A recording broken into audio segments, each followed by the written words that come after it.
many people who hear about freelance writing are interested in the possibility of writing for magazines. So I'll share first, if this is something that inspires you or is an interest you have, check out Writer's Market, which is a great annual thing that is produced by Writer's Digest with all of the different magazines that do accept pitches from freelance writers. However, you'll notice if you picked up my book about how to become an online freelance writer that I hardly touched on magazine articles at all. And there's a big reason for this. There's actually a few reasons. First of all, writing for magazines, it can be a vanity thing that you want to accomplish because you want to see your byline in a particular publication. But here's the challenge with it. Journalism is changing, and print journalism is changing in a massive way.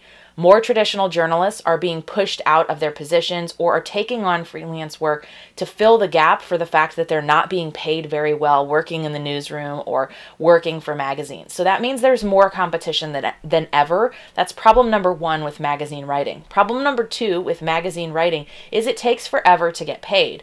A lot of print publications pay really good rates for magazine articles, but you might not see your check for that work because many of them still do pay via check. And it can take weeks or even months to get paid by the organization. And then as the freelancer, you're spending your administrative time chasing down that money.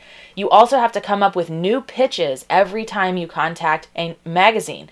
Now, if you have a good relationship with an editor, you might start by pitching them a piece. They take it, they had a good experience working with you, and then they'll come back and offer you titles and opportunities in the future. But that is becoming rarer as well. So be aware of that challenge.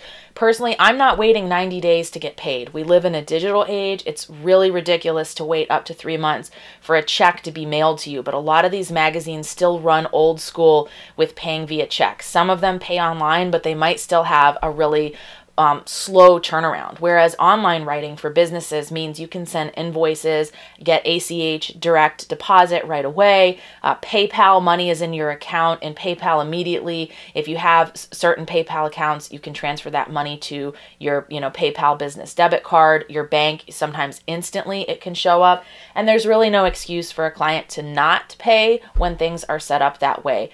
So the third reason I don't like magazine writing, so it's competitive, it takes forever to get paid. It is a lot of work you have to do continually. Like you have to continually be coming up with ideas, pitching them to editors, maybe waiting 4 to 6 weeks for the editor to get back to you and tell you whether or not they accept your idea. And then you can go pitch it everywhere else. Or you can pitch the same idea to multiple publications, and then you've got a problem if it sells one place and then another person is interested. To me, it's a nightmare to keep track of that. It is far easier to have clients on retainer where you're doing blog or copywriting work for their website or print materials where it's coming in every single month. No chasing down editors, no chasing down payment, no waiting 6 weeks or 90 days to get paid with any of it. So if you've picked up my freelance writing book and you're like, why are magazine articles not in here? They were in the previous version of the book written by another freelancer, and I took it out because I feel like it is less relevant than ever. Now, if you are thinking about kind of pitching magazines or even online magazines and publications, I will make a recommendation of a great book that talks about selling your personal essay. It's called the Byline Bible. So if that's a route you want to go, definitely check out that book. For me as a freelance writer, building a business means recurring business from clients I can count on, not having to come up with 50 ideas, every month to pitch to various publications and then try to remember, did I follow up with that person? Did they accept it? Do I have to reach out to these other editors and say, oh, ignore my last pitch, it was accepted somewhere else? That's a nightmare, right? So most of my freelance writing clients are on retainers from 3 to 6 months at a minimum. That means ongoing work, cash flow projection.